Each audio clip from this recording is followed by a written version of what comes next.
We'll start. Yes. Hello, everyone. Thank you for coming along this evening. My name's Jan Brazier, and I'm a curator here at the Chau Museum. I'd just like to begin, though, first with acknowledging the Gadigal people of the Eora Nation, on whose land the university stands, and I pay my respects to elders past, present, and emerging. I curated the exhibition that is downstairs on level 1 called The Stage Photograph. And if you haven't had a chance to get down there, I hope you do. One aspect of that exhibition features stage stereographs, and you'll see them down there. But briefly, these were a double image, near identical, on a piece of rectangular card, which when viewed through a special viewer would give the viewer an impression of a 3D image. They're very popular from the 1850s on as in the home.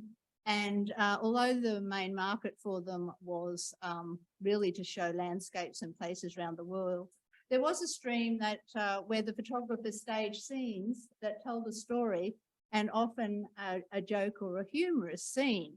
And it's from that strand that tonight's panel arose.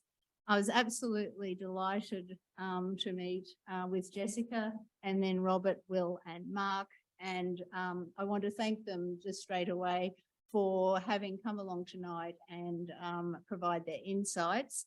I'm going to introduce Jessica, sitting here, and then Jessica is going to introduce the panel.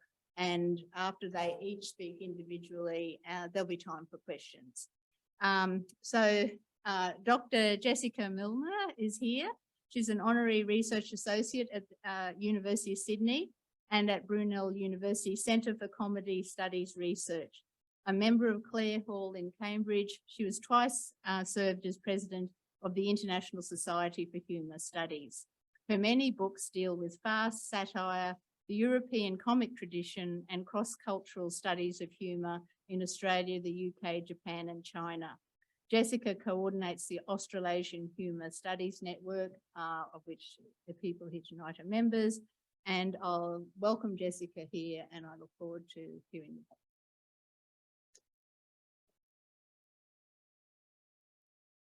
Thank you very much, Jan. Look, it's a great pleasure for the Australasian Humour Studies Network to be collaborating with the Chau Museum. And this thrilling exhibition, really fascinating exhibition, is an excellent excuse to get together. So this AHSN, we call ourselves, it was founded in 1977 here in Sydney, after there had been an international conference on studying humour and laughter as forms of human behaviour. Its first meeting back then consisted of just 8 scholars. We met at the University of New South Wales because I was then its Deputy Chancellor. And so I commandeered a free room where we could sit and have some coffee and talk. And each of these scholars was looking at humour or laughter, because they're two different things. Laughter is the physiological behaviour of the body. Humour is what we experience, the stimulus and the experience of humour. So we exchanged information about how we used our background disciplines to study these topics. Well, now the AHSN has over 350 members, and it has an annual conference every February. The next one will be at the University of Queensland in Brisbane in February, and other events like this throughout the year. And every kind of discipline that you can think of, from law to medicine to literature to linguistics, psychology, they're all involved in the AHSN. Tonight we have just a select few, three gentlemen, as it turns out, because their expertise is most relevant to the topics that we're discussing. And they are going to comment on the remarkable material from this collection of stereographs that the museum has been curating for your delight and the delight of the public. So I'm going to introduce all three and then hand the floor to our first speaker. And please hang on to your questions and comments until the end, and we can all contribute. If you're interested in the AHSN, you'll find us at the usual HHTP saga, ahsnhumorstudies.org, or you can just Google Humour Studies Australia and you'll find us. So in order of speaking, Our first speaker will be Dr. Mark Rolfe at the extreme end of the chair line. Mark continues to lecture now as an honorary in the School of Social Sciences at the University of New South Wales, and he specialises in Australian and American satire and politics, their connections with rhetoric and populism, and the process of Americanization, particularly as applied to Australia. I think we're very unique and individual. We're influenced particularly by American culture and others, of course, as well. Mark's most recent book is on post-morality and humour, and it's in preparation with Ben Nicol, who is another member of AHSN, who is here in the audience. They're preparing that for Tampere University Press in Scandinavia. Our second speaker will be Dr. Will Visconti. Will coordinates the Italian major at UTS Sydney. Will is an expert on music hall and burlesque, and his books have covered the Moulin Rouge and individual female artists. And that's done for the University of Virginia Press and also for Mae West. Will is preparing a major set of resource books on 19th century Paris. So we have the American background, we have the French-European background, and our third speaker, Professor Robert Fidian, is Professor of English at Flinders University. Robert specializes in 18th and 19th century cartoons and satire, and I'm starting someone's PowerPoint without meaning to, so we better go blank. Someone will sort me out later. I apologize, I must have lent on the screen. Robert specializes in 18th and 19th century political satire. He looks particularly at Australian cartoons, but also at writers like Jonathan Swift, so the tradition of satire and where it comes from. He was Ross Steele Fellow at the State Library of New South Wales in 2021-2, and he's currently preparing a history of Australian editorial cartooning at the Melbourne University Press. So now, if I can ask the panel to divide themselves, Mark will now talk to us for the next 10 minutes about the American-Australian context of this material, focusing on the topics and the social messages that are designed as entertainment. Great, thanks.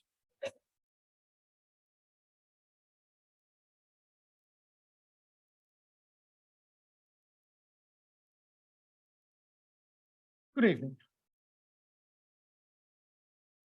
In our age of virtual reality headsets, metaverses and three-dimensional marvels, such as the James Cameron film Avatar, the humble stereograph may seem to have no relevance and to merely confirm the saying that the past can seem like a foreign country.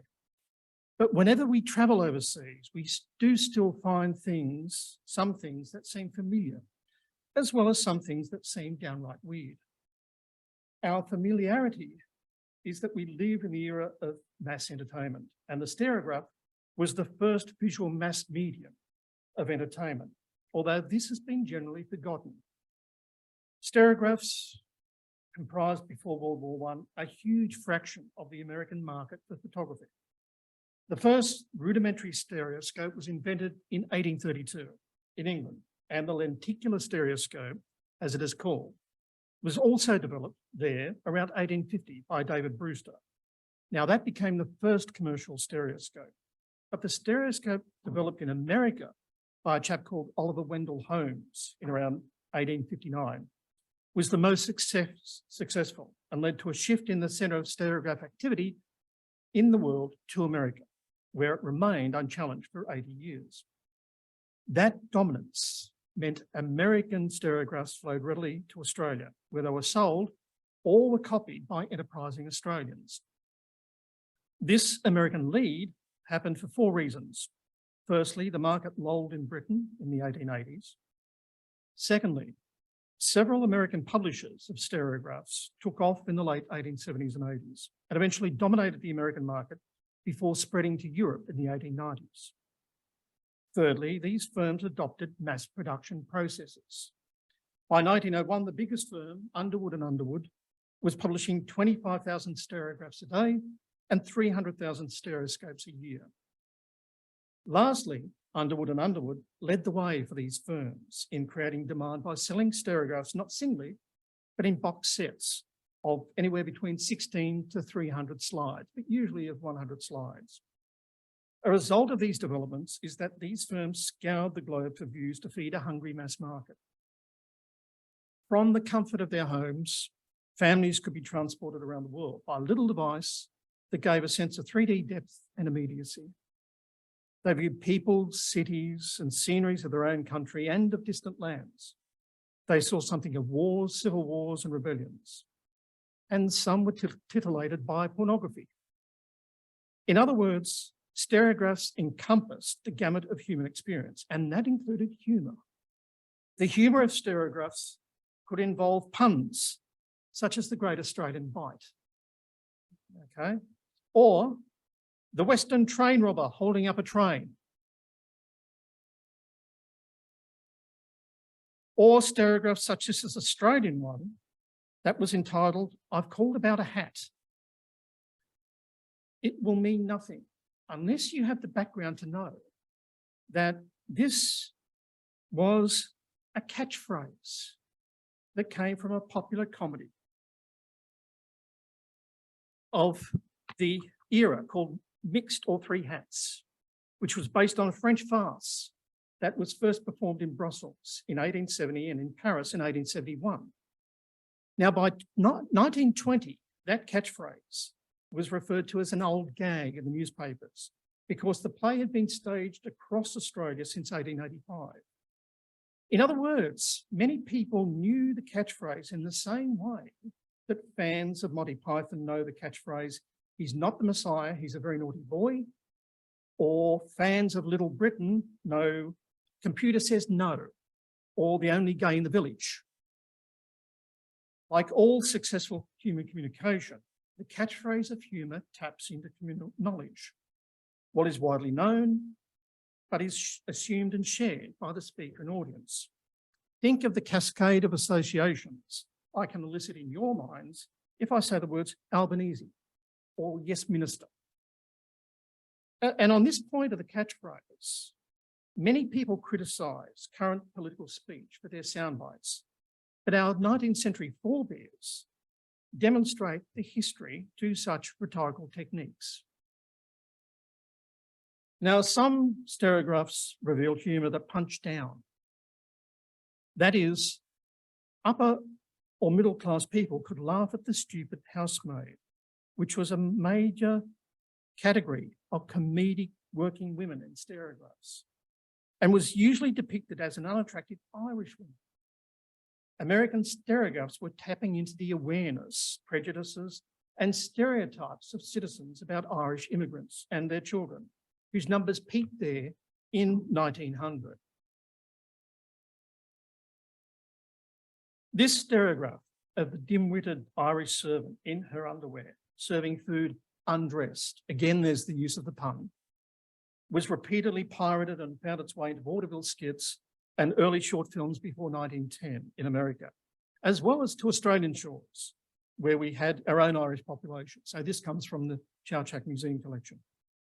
Now, this Irish stereotype was also perpetuated by the theme of drunkenness, which was a constant topic for stereograph mirth in America from 1860 to 1919.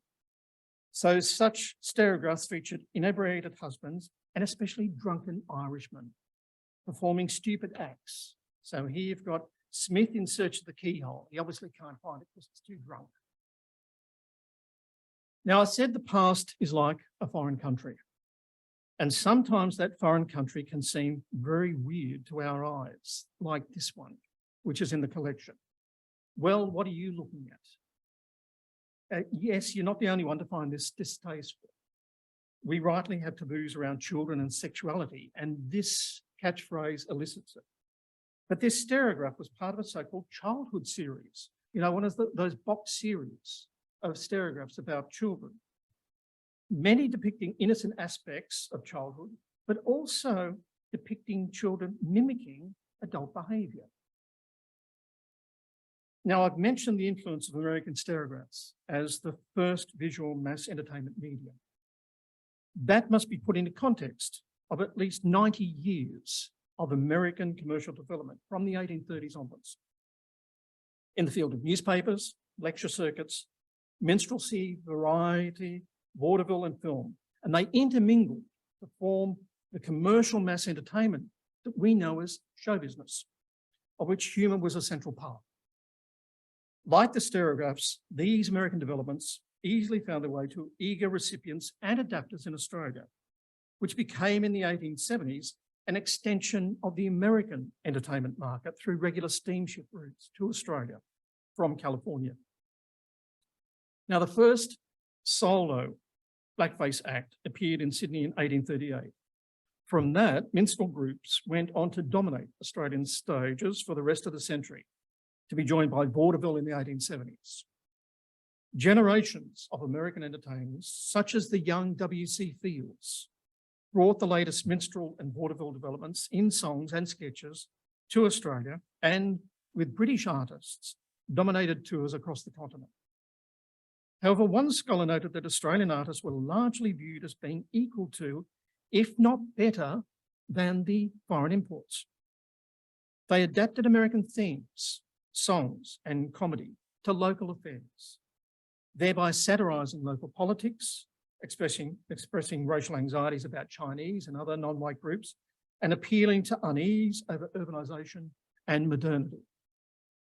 These Australian performers created a combination of old minstrelsy and new vaudeville that was not simply a replica of American vaudeville. Now, several of them, such as Roy Reen, George Wallace, Will Mahoney, and Pat Hanna, made it into popular local comedy films in the 1930s, a time when Hollywood was making vast inroads into the Australian cinema market. Now, Roy Reen was arguably part of the best comedy duo in Australia in the first half of the 20th century. He was Jewish, and during World War I, he adopted the vaudeville act known as the Hebrew comedian, a caricature created in New York in the 1880s, and which existed alongside comic stereotypes of Irish, Dutch, Germans, and Italians. And in that case, think of Chico Marx out of the Marx Brothers. These comic Australians were perpetuating the American invention of stand-up comedy, which began in 1861, when Charles F. Brown toured the lecture circuits of the United States. He was a journalist who created a character called Artemus Ward, who was well known to Australians through our newspapers, and a descendant of one of those humorists, which is an American term of the mid-19th century that referred to the self-conscious creator of a product called humour, was Mark Twain, who toured here in 1895. Now, from early days, Australians were kept abreast of American developments through newspapers that recycled snippets from British and American newspapers that came here. So the people of Sydney in 1838 enjoyed American humour, latest imports. And you'll notice these are stories. This is a notion of humour as stories, and I'll come back to that in a second. Now, these American joke columns, they were a distinctive and pervasive journalistic genre, and were described by one British scholar as the most pervasive and commercially successful form of humour in late 20th century Britain. Now, here's the difference that I'm pointing to this era of just stories, because besides the huge quantity of jokes that were coming here from America, there was an important qualitative change. You get the anonymous two-line gag arising with the American mass entertainment market at this time. So, for instance, this one appeared in British and Australian newspapers in 1891. Chicago woman, how much do you charge for a divorce? Chicago lawyer, $100, ma'am, or 6 for $500. The stereograph and all these other forms of Americana I've mentioned slipped easily into Australian culture during the 19th century without stirring a backlash against Americanisation. Now, that reaction did not settle upon Australia until the 1920s, when there was a cultural panic over American jazz, radio shows, films, and magazines, supposedly corrupting Australian identity, racial purity, and civilisation through commercialisation, degeneracy, and cosmopolitanism, which had all sorts of racist overtones. That last point. Humour swept up in this alarm. So in the 1930s, there was a committee of the Fellowship of Australian Writers that condemned Americanization, and targeted Hollywood films for portraying, quote, Chicago machine gunning crime and, quote, pop-eyed and goited comedians, along with wisecracking Jews. Similar views issued from the government film censor and some politicians at the time. Now, since the 1920s, American cultural influence has been easily confused with the role of America as an imperialist imposing its culture upon us. But this begs the question of how cultural transmission occurs. Since globalisation began in the late 18th century, Australians romanticise icons of the bush, such as the metal windmill, the stagecoach, and much else, without realising their origins in North America. If we add Californian bungalows, shopping centres, supermarkets, skyscrapers, rock and roll, hip hop, motorways, and the internet, we find cultural transmission has involved American products that were at first new, then domesticated, and eventually taken for granted as parts of our cultural scenery and identity. Such borrowings were usually adopted and adapted by Australians according to Australian needs, and were not necessarily imposed by Americans. America has been, as one scholar put it, a kind of storehouse of ideas to be raided, a powerfully justifying precedent to be invoked, or a dreadful example with which to shame the thoughtless. Stereographs proved to be invaluable ideas to raid from America. Thank you.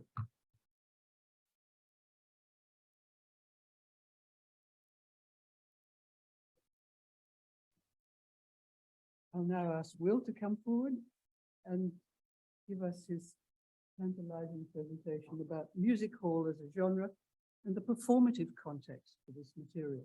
What we've been looking at, many of them, are still scenes. So focusing on the references to characters and the scenes, all designed for family consumption. Although starting with this first image, it's perhaps not entirely family friendly, but that's one of the things that I want to talk about. So to provide a little bit of context, one of the things with photography to remember about photography during the late 19th century was it wasn't necessarily seen as an art form in the same way that we look at it, appreciate it today. A lot of it was seen as documentary, the idea that it was theoretically an objective viewpoint. It did, however, become a really useful tool in the construction and the marketing of celebrity. There are images of the great and the good, politicians, monarchs, people like Frederick Douglass, Dickens, etc. And some of those images are held in the Chak Museum's holdings, but this is also in hand with phenomena like the rise of print media, access to print media, increasing literacy rates, and the use of these different mass media as a tool to publicize events and performances, and most importantly, the stars who appeared in them. This is a little bit of a mixed situation from the perspective of the middle class audience. Women on stage were really only just starting to be recognized as, it's only just starting to be recognized in this period as a legitimate career. Even then, there are caveats, but before it was seen as thoroughly disreputable. One of the key distinctions, though, is the hierarchy of performers and styles. The women who appear in the photographs held in the Chak collection are predominantly theatre actresses, and even though they performed in comic roles, their photographs are decorous, they are serious, they are unfunny. This is one of the things that I found particularly interesting. Funny performers in unfunny photographs. Or at least they're not being sort of deliberately funny. There's no punchline like the images we saw before. There was a whiff of scandal around the idea of a woman posing for a photograph, not helped by the fact that obscene, erotic, pornographic photographs were in circulation basically within about a year of photography being invented. 1838 or 9, we've got sort of the first photographs being documented. By 1839, 1840, there are already nudes, there's already pornography. As with the internet, as with so many of these other media forms, it very quickly is sort of latched onto. There was a question mark over how the star and their image could be consumed. To own these photographs was to bring a female celebrity into the home, this potentially corrupting influence, and bringing a public woman into a private sphere. These images were also commonly used as marketing in shops, not necessarily selling the images themselves, but as a vector. So the eye was caught by the likeness of the famous figure or the nudes, and then the eye sort of, I'm kind of quoting Diana Vreeland and jumping a little bit, the eye has to travel, and so the passerby would spot the celebrity or the naked body, and then the eye was drawn to the merchandise in the window that was being sold. If we take Minnie Tittle-Brune as an example on the left, she was very conscious of being seen as a public woman. She used that explicit turn of phrase, the idea of being a celebrity on display, feeling very self-conscious about sort of being owned, or people assuming a form of ownership of the celebrity and her body. There's also a sense of her trying to demonstrate the gravitas of her roles and talents through the different parts that she played. Many of them were mirroring what were performed by Sarah Bernhardt, much more famous, very, very French, or maybe infamous is a better word to use for Sarah Bernhardt, depending on who you ask.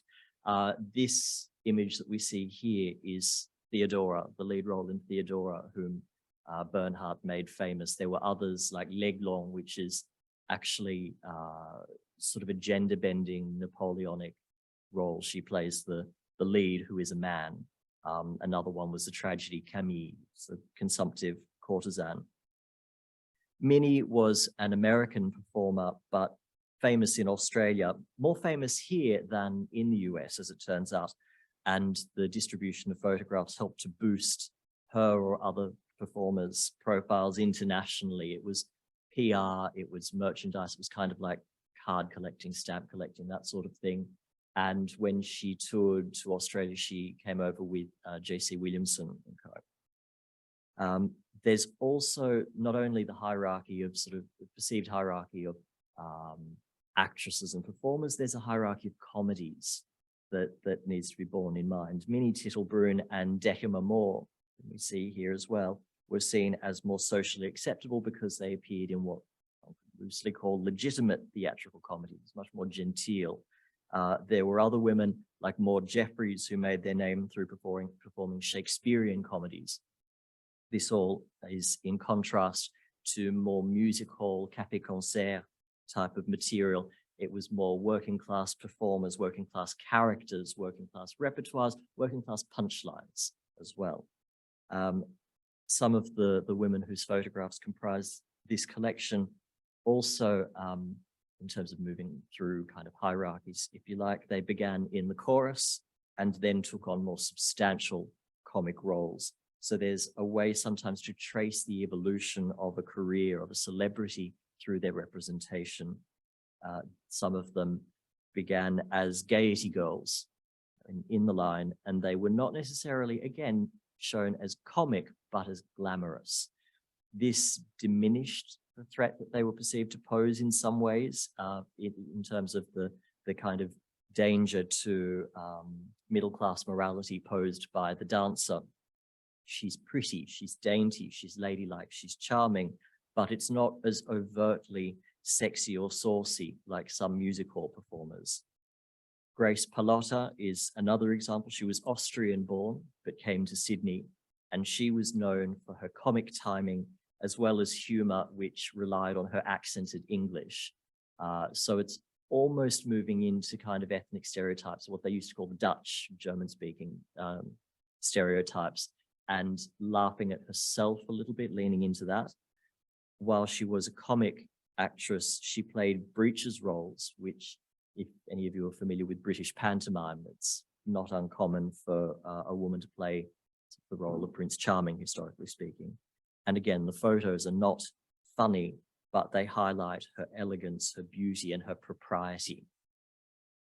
Photographs like this were used as merchandise on postcards or as collectible items, and it shows the performer's fashionable status rather than a sense of humor. And it's also a way of lending legitimacy to the art form and then drawing people in, and then they can appreciate the humor in situ.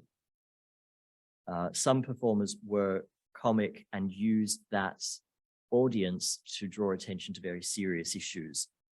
Decima Moore made her name in D'Oyly Carte productions. She was in Gilbert and Sullivan operettas. She also performed in comic operas written by J.M. Barrie and Arthur Conan Doyle.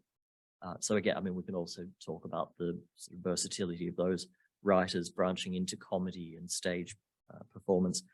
But again, the photographs don't show her comedy stylings, but she was able to use her standing as a performer and use her celebrity as a platform during the First World War for the war effort, which is not uncommon.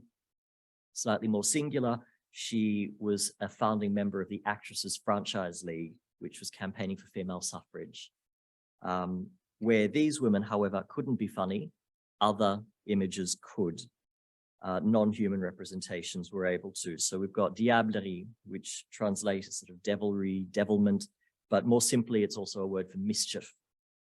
And these were another popular art form. It's worth noting that some of the photographers who shot these achieved renown for photographic portraits of human figures and celebrities. So a lot of these were by Adolphe Bloch, who later made a name for himself taking publicity photos of dancers at the Moulin Rouge.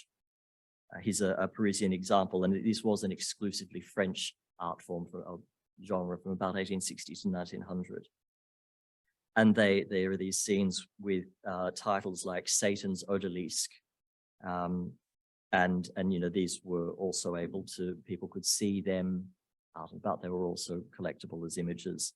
This one, Madame Satan's Boudoir, veers into burlesque, but in the 19th century sense. Nowadays, we might associate burlesque with striptease, Dita Von Teese, Gypsy Rose Lee, pasties, all of that. In its earlier incarnation, it's a comic genre and it's parodic.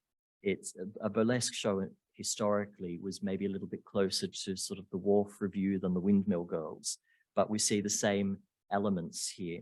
It's a bit saucy, which is undercut by the comedy, and it's rendered in clay, as diableries all were, so clay or sometimes sort of a papier-mâché, so it's like a diorama. Because of the medium, the diablerie offered a chance to be parodic and subversive and also offer social commentary in a way that human figures, particularly women, could not, because they would not be listened to, they'd be held down, there was too much opprobrium to face. So this is a little bit like when we see a performer using a puppet or a persona to take extra license. In the same way that jokes could be made cheekier through the title but be otherwise innocuous, these scenes could make jokes nodding to new art forms, new performance forms like striptease, through the boudoir scene, through Orientalism or myth, as we saw with odalisque or with satyrs, and to the performances, or also sort of making fun, poking fun of performers and performances, like what we some of the images that we saw earlier. The diablerie could take jokes further, and it adds frisson by bringing humor further in as much as it takes it out of the theater and it brings this cheekiness into the home. Thank you.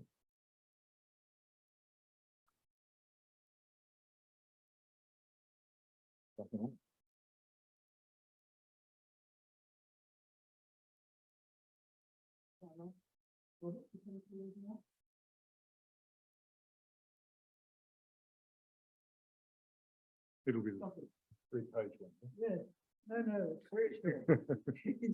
Robert's going to talk to us about the Australian magazine and cartoon context, so the print media context for these stereographs, focusing on the technology and the availability of visual imagery in that particular era. This era was swamped with it. What was it like back then?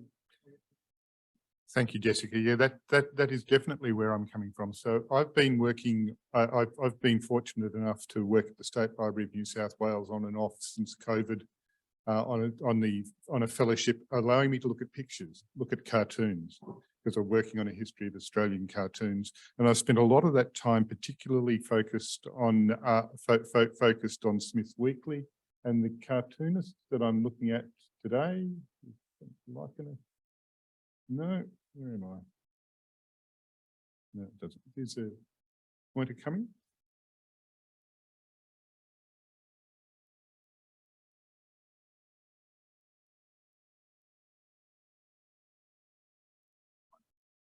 Don't worry, it's not.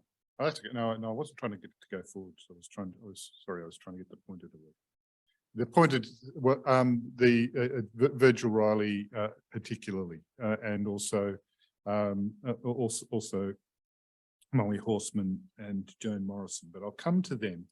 Where I started from, what fascinated me about the stereographs is the thought that they might have been almost the only images in a home in the 1870s, the 1910s, in an ordinary middle-class home.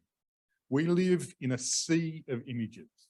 Everybody here, I hope, has turned off their immediate source of images, which is their phone. And I found this over a few decades of teaching English, how visually literate people younger than me are, and how the world of the past would be very different. I always try and explain this in my Shakespeare course. The long descriptions of things in Shakespeare, why are they there? Because nobody knew what they looked like. They had to build them with words. And so this change happens really in the period from the stereograph to now. The idea that ordinary people will have access to private images. And where I'm taking this particularly is through the newspapers. And the journals. So just to illustrate my point, Federation. This is how the Sydney Morning Herald did it. You see that really cool picture of the Constitution over the Constitution over there. That is really wild in 1901. That doesn't scarcely that's not how they did things. And this lasted until at least the Second World War. So again, oh no, behave machine. We got rid of that. Does anyone know what happened on September the 4th, 1939? It was the day after Robert Menzies went on the radio and said it was his melancholy duty to announce that Australia was at war. And that's what the front page of the Sydney Morning Herald looked like again. It's a sort of caricature of the imagelessness of newspapers by 1939, all full of ads, classified ads. And honestly, there it is on halfway down the main column, the column on the left, Australia at war. It's almost impossible. Yeah, there it is. It's a very different world. And particularly daily newspapers didn't have the technology to provide photographs or even cartoons rapidly. So the history of cartooning in the first half of the 20th century in Australia is really a history of weeklies rather than daily newspapers. And technology is a very important vector for how these images entered our lives. And so, what fascinated me about the stereographs is how much they work like cartoons, at least the ones that interested me. So here are two that I think were on the advertising material for this evening. On the left, Bliss Disturbed, and you've got the staged, caricatured behaviour, and the thread that I'm going to take for the next 5 or 6 minutes is titillation. How did you get smut into the respectable home? middle-class Australians in the mid-20th century. And so the second one is a joke on a pair of drawers, which feels kind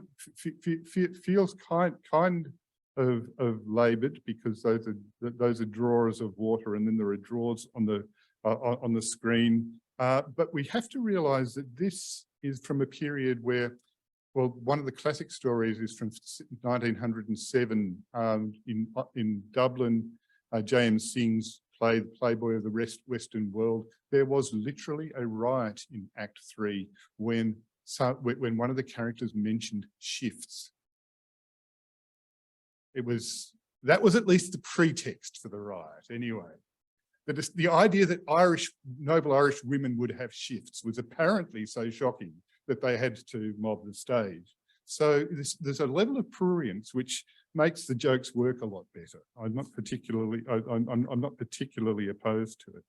And so this is funny in a childish and a male gaze sort of way. I certainly concede that about this and what I'm going to show you in the remainder of my presentation.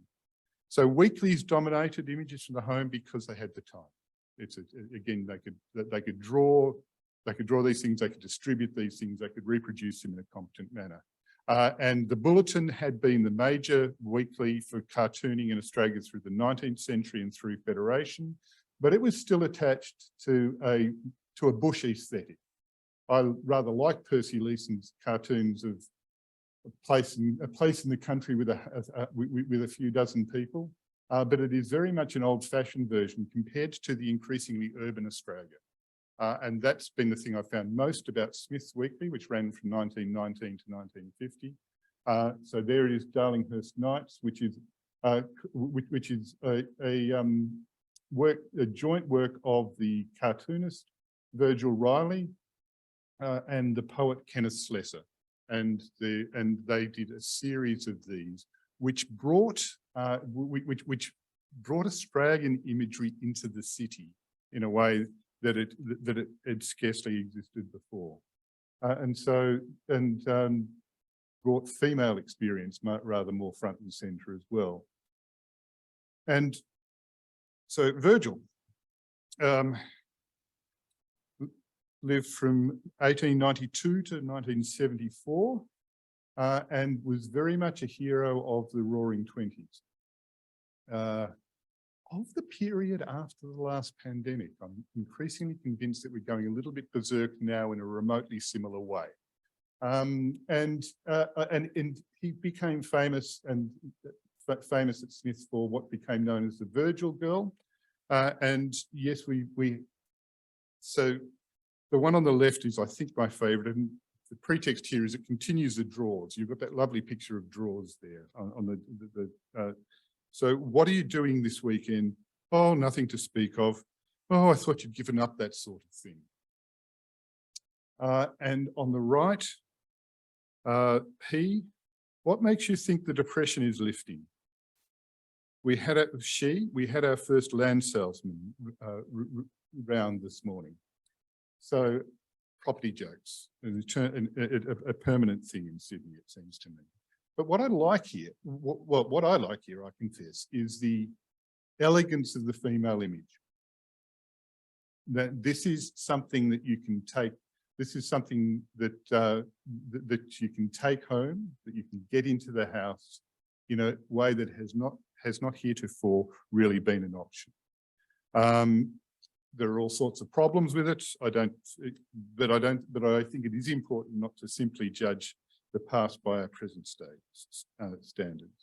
So that's Virgil, and that's his flapper image, both from one from the end of the 20s, another one in the early 30s. Here are the two female cartoonists. Most of the cartoonists at Smiths were male, and most cartoonists remain male, which is an interesting question. But Molly Horseman on the right, The Officer's Watch, and then Joan Morrison on, well, sorry, Molly Horseman on, yeah, you're right. The left as you look at it, my right, sorry. This side, we'll go with this side. Joan Morrison, what's your opinion of a girl who marries for money? oh, not much. She should be able to get it out of him without going that far. So is this the funniest thing you've ever heard? I can tell by your reaction, maybe not. But this is a mode, this is one of the things that the Stereographs did, and one of the things that cartoons increasingly did, which is draw humour into the home, into public spaces, onto trains and trams. And it was done, and the Stereographs are photography, but it's done particularly through black and white art until the war, because the Second World War technology permitted it, and the times more or less required that photography work be done rather more comprehensively. So just finally, this has been the sort of blokey middle class, the blokey male gaze stuff, which we still have. Another Darlinghurst Nights. I'm a bit obsessed by them. That poem is actually very good by Slessor as well. But also this is my final Virgil on the right, the introduction of colour, one of the very early coloured women's weekly covers. And there you see an interesting clash between titillation and respectability, don't you? The male gaze and the female gaze are very different ways of dealing with that image, depending on what you're doing with it. Still drawn, still hand drawn, and that is 1939. So one of the functions of Stereographs was domestic titillation. Print technology and the special problems of reproducing photographs on newsprint drew that function back from photography into drawn caricature, into black and white art for much of the 20th century. And looking at that stuff can give us an interesting window on changing standards of taste, and well, reflect back on ourselves as well, I hope. Thank you.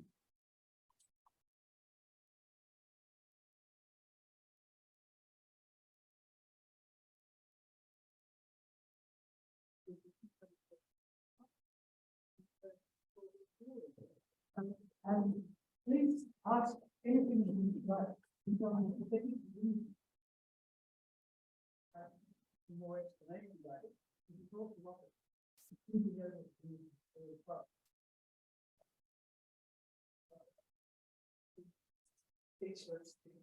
Back to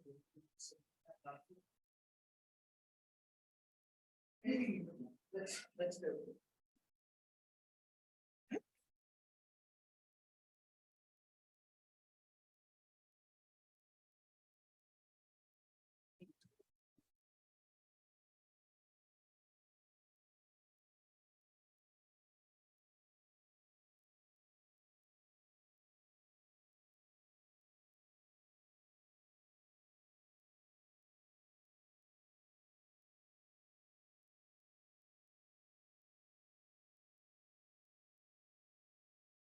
That one. Let me not then, because I'm going to ask Will a question. I want to ask you, what can he speculate? You go back in time and speculate. What on earth do you think people felt, experienced? What were their reactions when they saw the Satan sets of images? And can we call the Satan images back up again, please? I think it would have been a mixed reaction, because if you compare other satanic imagery from the period that is distinctly unfunny and it's really there to shock. And so I'm thinking of people like Félicien Rops, who did these sort of black masses and voluptuous women, getting up to no good with devils and all sorts of different bits and pieces. That wasn't necessarily comic in the same vein. These, I think, they would have been shocking, but I think it was also I keep sort of thinking the very fact that they're called diablerie, it just means mischief. So to me it's a cheekiness. It's not anything particularly sort of hard-edged or even some of the images themselves are not necessarily racy. It's frolicking devils. But there would have been, there still would have been a certain degree of pearl clutching at the time. But maybe also just different things for different scenes. The odalisque were a little bit shocking, but they were also very much in keeping with work at the time. The Orientalism and sort of the idea of the harem and that sort of imagery. Very ambiguous. It's a terrible answer. No, I no, think it's no, ambiguous. it goes to the heart of it, about the ambiguity. So would anybody in the audience like to comment on this ambiguity question? Ambivalence of how we respond.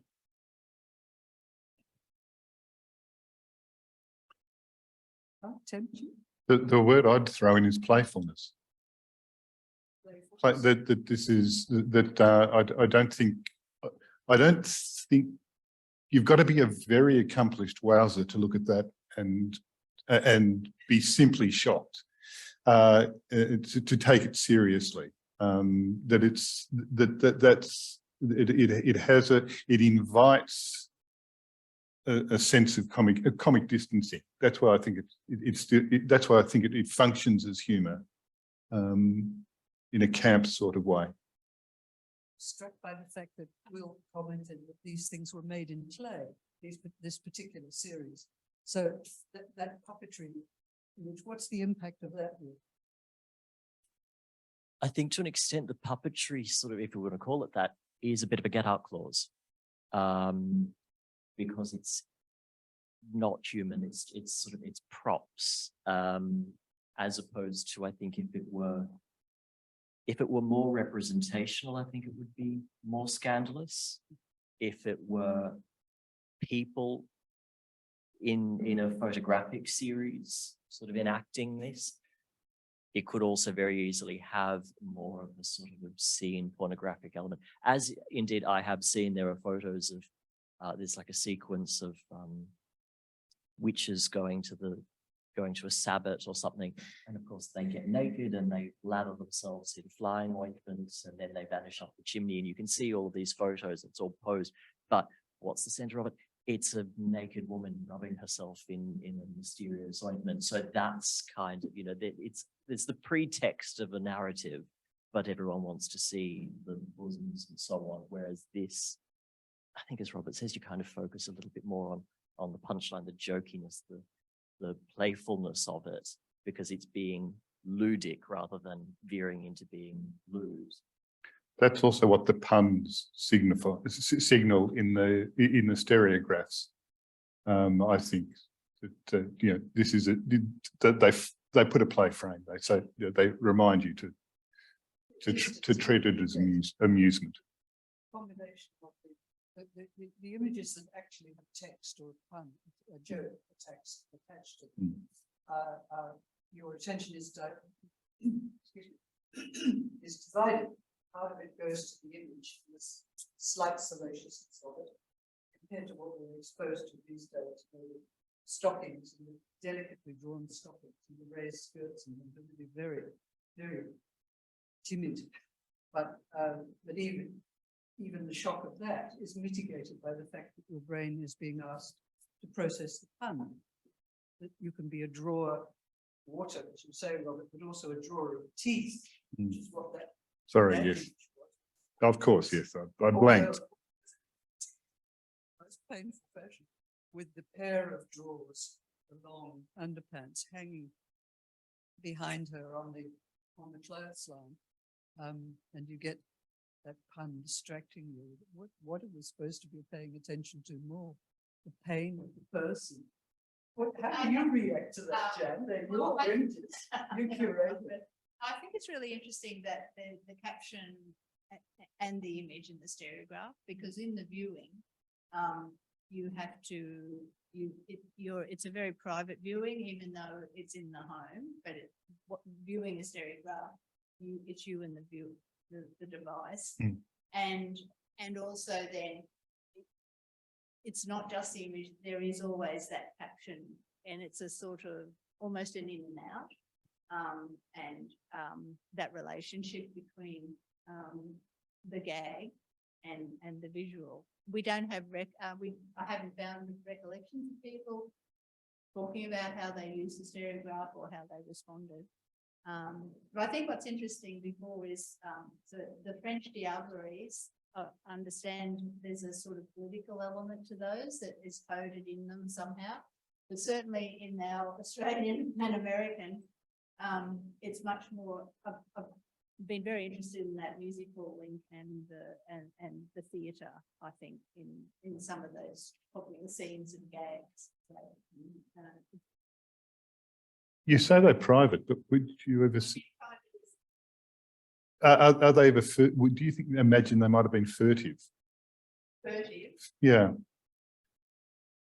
But it wasn't shared by. Yeah. No. Yeah, I get that.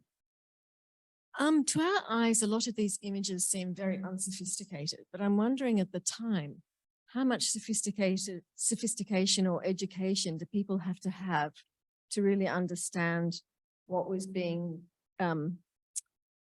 the message behind these images and the gags?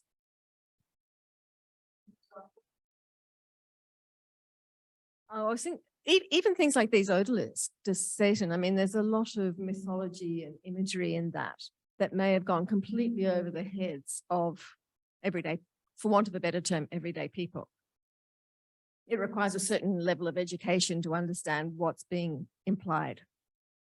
I think with these, they would have been legible to a broader audience than first thought. So, you know, because if we look at the odalisque as an example,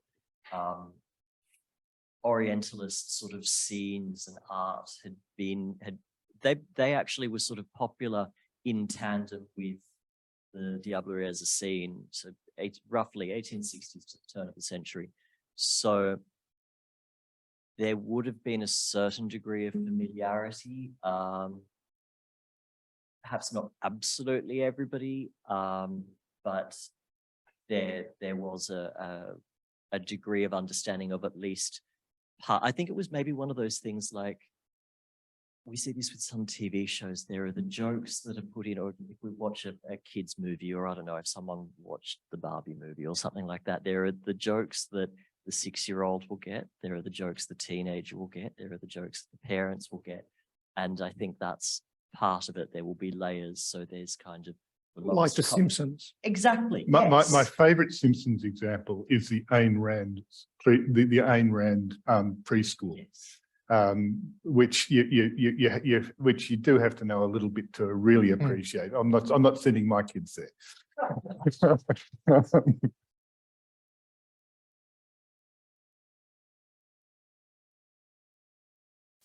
I wanted to ask too, if I might, the differences between what American audiences responded to and Australian audiences responded to. Having looked at the Australian material from the early 20th century that Robert was presenting with the cartoonists in the weeklies and so on, would that have worked in America? Are we in did cultures cross in those days? Not a lot went the other way across the Pacific. Not a lot went from Australia to America. But suppose it had. Some did. There was. Yeah, some, Yeah. but there wasn't a lot as much as the American there- flying this way. Yeah, comparatively. But I mean, you're talking, my point about globalization was that beginning in the late 18th century, it really encompasses the history of modern Australia, so to speak. And therefore, we were always logged into, so to speak, the cultural flows between Britain and Australia, America and Australia, and America to Britain to Australia. And it's never been simple. It's been a complex flow going across the Atlantic and across the Pacific to Australia eventually. So we had a lot in common from the beginning. But that's not to deny that there has been all sorts of Australian cultural inventions and adaptations that have given us what we have today, including our own identity. But the notion of the sense of humour, the notion of a national sense of humour, that's a British and also American conceptual creation, which we've taken on board. And then you start to find around the turn of the 20th century, people saying, oh, well, is there an Australian sense of humour? It's almost like we've got all these other Australian things. We must have an Australian sense of humour to complete the national identity set. And so this is where we get these sort of cultural creations happening and then taking off a life of their own. Well, I think all of us have seen a bit of the Americanized but Australian sense of humour put up on the screen. We didn't do a lot of laughing, but I think we did find quite a lot to interest us. I hope so anyway, and I hope your sense of humour will survive tonight's academic exercise. And like I say, Robert will